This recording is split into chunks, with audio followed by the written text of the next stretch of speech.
Rhonda, and I represent NAMAS, which is a division of Doctors Management. I've been a representative of Doctors Management for 19 years, and I started NAMAS as a division of Doctors Management 15 years ago. It's been a long time. I've been in healthcare for my whole career. I know no other career. I started out as working insurance claims like many of you, and that challenge led to billing and then coding and then auditing, and here I sit today just advancing my career like so many of us do in the healthcare space. So I wanted to just come to you today and just talk to you just a little bit about our challenges with E&M coding.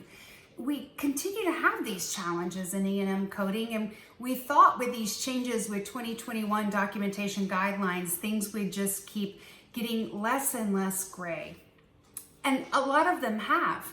But one challenge remains the same, and it was in 95 and 97, and here we are in 2021, and it still becomes a challenge, and that's prescription drug management.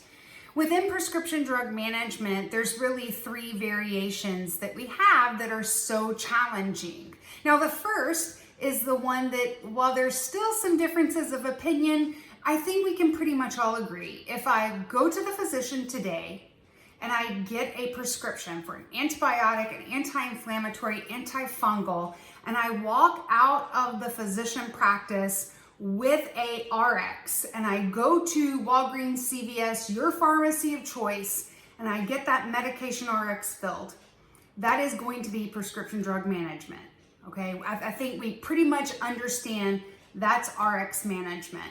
Now, there's some underlying variations there. We all understand, well, what if it could be purchased as OTC as well, or there's a derivative of, and I understand there's some floundering variations, and we'll address those on another video. But the other thing I wanted to talk about were the variations that also exist when we have a provider injecting a prescription drug or we have ancillary staff who are injecting a RX medication at the directive of the provider. So a patient comes in and they're having a major joint injection into the shoulder space, and the provider themselves are injecting a cortisone injection or a major joint injection. Our provider has ordered a Rocephin injection, and the LPN, the nurse, the medical assistant is given a Rocephin injection to that patient.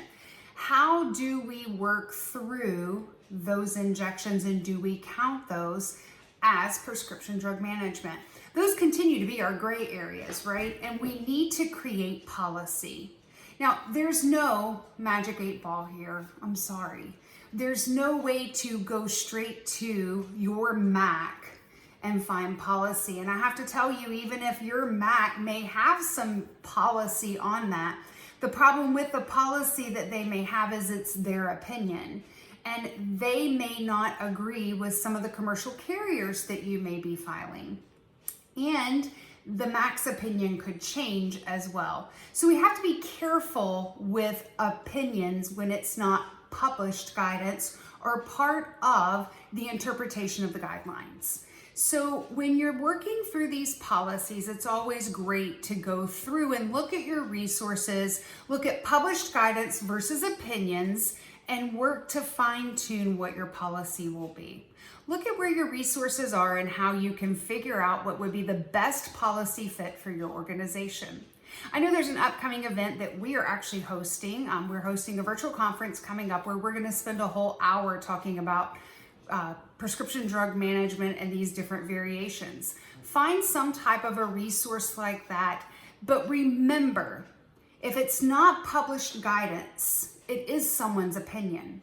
So you always have to go back to understanding the difference between opinion and published guidance. And with that, I'm going to conclude today's nugget. If you like this or if you have comments about this, please send me your opinions. My email is here. You can certainly contact me at any time, or NAMAS. Our email is namas@namas.co, that's C-O, and our website is namas.co. I'd love to have your feedback or answer any questions you might have. Thank you for watching this video. Have a great day.